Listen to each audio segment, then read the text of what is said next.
The right prospecting philosophy. I love prospecting. I've always found it to be the most motivating aspect of the entire sales process, especially when you dig up a lead that no one else on your team and none of your competitors have been able to uncover. Once you find a great lead, you can't wait to reach out and connect with the prospect. Digging for gold. Maybe I like digging for leads because it's in my blood. In 1896, my great-great-grandfather left his entire family behind in Austria to travel to the Klondike region in the Pacific Northwest and dig for gold. If you think the gold-digging analogy is far-fetched, think again. I've never personally searched for gold, but a quick Google search takes you to several how to search for gold articles that in essence suggest the following. A strategic approach is key. It's critical to narrow your search down to areas that have not only produced gold, but where big gold nuggets weighing more than 1 ounce have been found. There are countless mining districts across the United States and around the world that have produced many thousands of ounces of gold. However, high gold production doesn't necessarily mean large gold nuggets. In fact, it rarely does. The vast majority of these districts produce fine flakes and dust, but only a limited number of larger nuggets. There are hundreds of miners who recover more than 100 ounces of gold per year, none of it larger than a pencil eraser. Searching for large gold nuggets takes a totally different approach than searching for smaller ones. To have any realistic chance of stumbling across one, you need to move some serious dirt first. You start with a bigger area and then almost surgically narrow it down. There's no magic bullet answer for how to research gold deposits. Talking to locals in a known district, reading old government documents and historic newspaper articles and any number of other sources may provide you with that one shred of knowledge that will lead you to the next nugget patch. This process can be frustrating, but ultimately to your benefit. This knowledge is not that easy for other miners to gain, which increases your chances of being the first. The common methods like gold panning and sluicing will find you gold, but they don't process much material. Newer technologies like metal detectors are specifically designed to see large pieces of gold and cover a lot of ground efficiently. Don't let anyone tell you all the big gold nuggets have been found. Experts believe 90% of the Earth's gold remains undiscovered. Sound familiar? If you've worked in business-to-business sales, it should. Effective and efficient prospecting, the process of uncovering potential high-value targets, follows very similar principles, which we will cover in the next few minutes. But let's first clarify the term prospecting.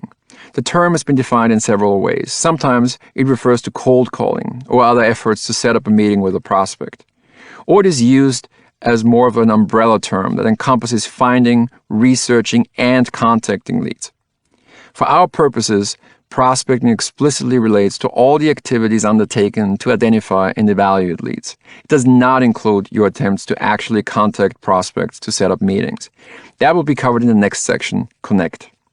For the following discussion and the rest of this book, we are using the terms lead and prospect interchangeably, and the term buyer when we are referring to the actual person we are dealing with in the process. There are many bad leads. The number one reason salespeople are not seeing success is that they are not capable of finding the right prospects to call, and therefore waste valuable time with the wrong prospects. Let that sink in for a moment. The number one reason salespeople fail is not that they are bad at closing deals or presenting, or that they don't know the product or service they are trying to sell. Failing to close deals is tied to something that happens much earlier in the sales process, during the step that unexperienced salespeople consider the easy part of it all. Prospecting. How hard can it be? All you have to do is look around and make a list of companies to call on. The longer the list, the better, correct? Every lead is a good lead. You never know where your next sale is coming from. You can't have too many leads. I'm changing up my prospects all the time. I hear these statements all the time in coaching sessions or during interviews with potential sales candidates. They're just not true. Walk me through your prospecting approach has actually become one of my favorite interview questions for sales recruits. The response tells you a lot about how someone approaches this very important part of the sales chain. Is prospecting seen as a highly strategic activity that needs to be as structured and planned as possible?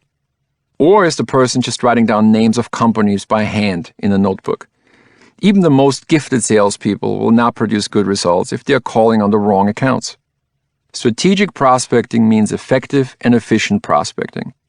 It is about consciously choosing the prospects in which to invest your time, your most precious asset, and which ones to avoid. Jordan Belfort, the Wolf of Wall Street, tells the story about a cocky young salesman in his brokerage firm who, in a role-play training situation, is asked to sell a pen to Jordan. The salesperson starts with typical sales talk and runs through features and benefits. Lets Jordan try out the pen, even offers a massive discount if he would buy it right now. Jordan shuts him down quickly. No sale. Far from it. One of the senior guys of his firm comes in and Belfort decides to ask the same thing of him. I want you to sell me this pen. Show the kid how it's done. Fine, I'll sell it to you. So Jordan, tell me, how long have you been in the market for a pen? I'm not actually. I never use pens. Really? Well, then you can have your lousy pen back, replies the sales pro, tossing the pen back onto Jordan's desk. Then he looks at the young salesman. I don't sell things to people who don't need them. I leave that to novices like you. During the prospecting phase, it's usually not possible to ascertain with 100% certainty if a lead is a perfect fit for what you're offering. But using the right prospecting philosophy, strategy, and tactics will maximize your chances. Existing clients are great prospects. The best prospects for new business generation are your present customers. While growing existing accounts and upselling new products or services to existing clients are not the primary focus of this book, the closing ratio will be much higher with an existing client than with a prospect with whom you've never done business. How can it not be? You already have an existing personal relationship with the client, which means you can be sure the client will be taking your call. You know the client's challenges, goals, and key performance indicators, KPIs, and hopefully you have established at least some level of mutual trust and confidence. And these clients most likely have established credit terms and have paid you in the past.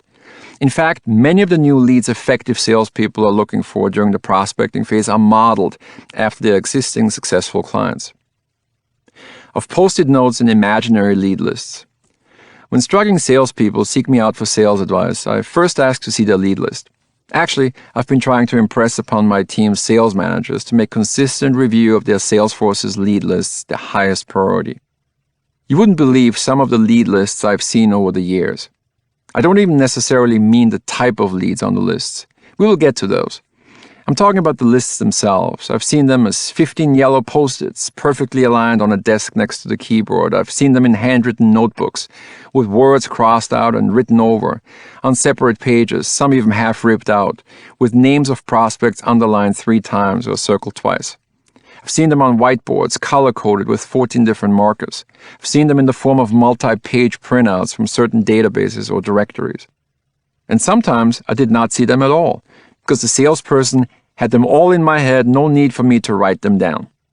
In an age of customer relationship management systems like Salesforce, this, of course, all seems very arbitrary and even amateurish. We will cover more of this in Chapter 4, but suffice it to say that none of the aforementioned approaches can be described as strategic, effective, or efficient. Segmenting, limiting, and prioritizing lead lists. Peter F. Drucker, considered by many to be the father of management thinking, wrote in his classic The Effective Executive, "If there is any one secret of effectiveness, it is concentration. Effective executives do first things first, and they do one thing at a time." Applied to sales purposes in general and prospecting in particular, concentration means that instead of spinning our wheels with the wrong prospects and too many of them, lead lists should be segmented, limited, prioritized. Making sure your lead list is segmented forces you to become an expert in a certain territory, for example, Long Island, a certain vertical, industry, or category, for example, automotive, or a certain type of business, for example, startups. There are many advantages to this approach. It will certainly make your prospecting efforts more focused as you quickly notice certain patterns for each segment. For example, what type of media automotive dealerships on Long Island usually use to advertise, and what's the best way to monitor that. It will also boost your confidence as you learn more about a specific industry.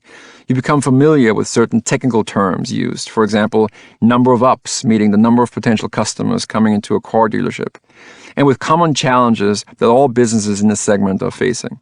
For example, that auto dealerships' margins on new car sales are deteriorating. Over time, you will build a portfolio of case studies that will help you get more assignments. You will also better understand what type of solutions work best for customers in a specific segment. In short, it will be much easier for you to be looked at as a business person instead of a salesperson. Added benefits include better referrals, more introductions, and additional leads, simply because you will be able to get to new information more quickly. Like the scoop that a new car dealership just signed a lease down the street from your existing prospects. When you analyze the existing client lists as well as prospect lists of sales champions, you immediately see that the vast majority of them are very much focused on specific segments. How many segments to focus on will depend on the industry you're in and the type of product and service you are selling. In broadcast media, for example, teams might be asked to prospect so that a minimum of 2/3 of their lead list comes from a maximum of 2 segments, with each segment defined as narrowly as possible. Good examples for narrowly defined segments are online education instead of the very broad education segment, or fertility centers as compared to the much broader healthcare category. The remaining third of the lead list allows for more flexibility. Use categories and verticals to focus your prospecting efforts, but don't let them constrain you. If you see an opportunity outside of your core categories, maybe through a referral you received, go for it. Sales aces also concentrate on a limited number of strategic targets. Although this might seem counterintuitive, especially for inexperienced salespeople, you will never make a better decision than spending more time on better and fewer accounts. If ever there is an area where quality over quantity or less is more wins, it is in business-to-business prospecting. As you will find out in subsequent chapters, once you've done the research on a lead, you have to decide if it deserves to be on your lead list or not. Once the lead makes the cut, don't change direction too quickly. It amazes me how much time salespeople are spending on identifying and evaluating leads, and how quickly they abandon a lead or an entire category only because they ran into one unexpected hurdle. Let's say you have time to make 100 outbound efforts a week, including cold calls, seed emails, and LinkedIn messages. What do you think will be more effective, reaching out to 100 prospects once, or reaching out to 10 prospects an average of 10 times? Obviously the latter, because a limited number of well-researched leads allows for a much more customized approach and message for each individual prospect. With too many leads to connect with, salespeople get sloppy and revert back to generic messages, or don't give a potential good lead the attention it deserves.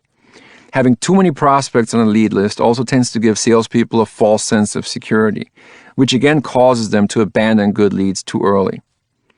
I wish I could give you an exact answer to the question of what the right number of prospects to target at any time is. But the answer really depends on too many variables, like type of industry and business, type of product or service, duration of sales cycle, price points, geographic area, even the experience level of salespeople and their existing client lists. Just as an example, a typical lead list for a mid-level salesperson in the New York media industry should probably be no longer than 20 to 25 prospects. Even a segmented and limited list of leads still needs to be prioritized. You won't be able to give every one of your selected leads the same level of attention simply from a time management and time investment perspective. This does not mean that you should give bad leads a lower priority and leave them on your lead list. If a lead is not good enough and not worth your time, it shouldn't be on your lead list in the first place, period. Don't justify to yourself that you gave it a lower priority anyway, just so you can keep the lead on your list. If you start doing that, your lead list will quickly spiral out of control in terms of both volume and quality. For example, your lead lists could be prioritized into the following 3 categories. Dream leads, the top 10% of prospects that will be absolute game changers and make your year, and potentially that of your company. Potential whales that make you jump out of bed and run to the office in the morning because you're so excited that you found this lead that everyone else seems to have overlooked. Closing a dream lead is as good as it gets in our profession. Excellent leads, the next level of prospects that look very similar to some of the company's best clients. You have success stories from their industry, and it looks like a meeting with their main decision maker will be possible. Your research also indicates that the company has the funds to afford a medium to large scale proposal. Solid leads, potential bread and butter accounts that can generate part of your consistent base billing. Also includes prospects that, for different kinds of reasons, you feel very good about, but still need to gather more information on. It is absolutely necessary to have a good mix of prospects instead of putting all your eggs in one basket. With a lead list of 25 prospects, a mix of 3 dream, 10 excellent, and 12 solid leads seems like a good place to start. Only focusing on the biggest prospects is a dangerous and risky game. I don't think it's a stretch to say that most people who end up in sales roles are optimists, and with that comes the danger that we overestimate closing ratios with dream leads. Pursuing dream leads has a lower probability of success, and this success, if it comes at all, usually takes longer to materialize. My advice is to have a lead list and plan in place that would get you to make your budget simply by closing leads you had prioritized as excellent and solid. And then to consider dream leads to be the icing on the cake. If a dream lead closes, you've changed your year or even career. If it doesn't, you still make your number. Most of the CRM systems on the market support lead prioritization, sometimes in fields called lead rating.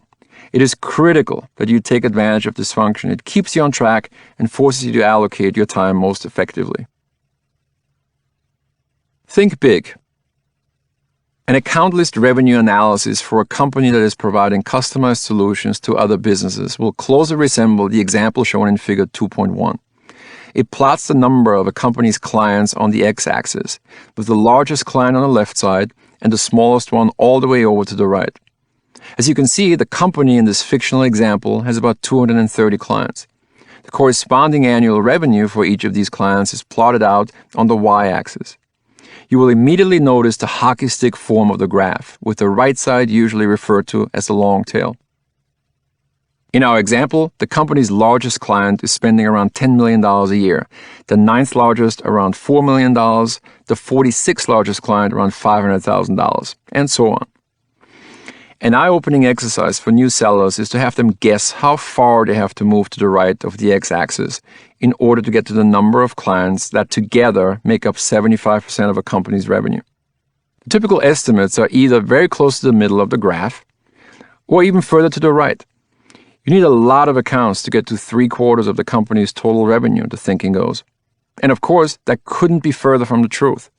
It usually only takes the revenue of about 15 to 25%, in our example 18%, of the total number of clients to generate 75% of a company's total revenue.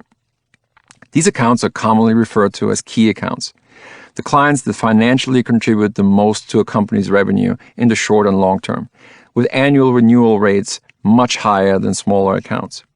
In fact, there is usually a direct correlation between a client's investment level with a company and the renewal rate. Key accounts are the clients that are looking for deeper and more integrated strategic partnerships, which typically result in the company offering more and more services. Key accounts also look good in a case study, which helps to attract other large companies. The accounts on the right side of the chart, on the other hand, not only contribute little revenue, the return on a salesperson's time investment is also much lower.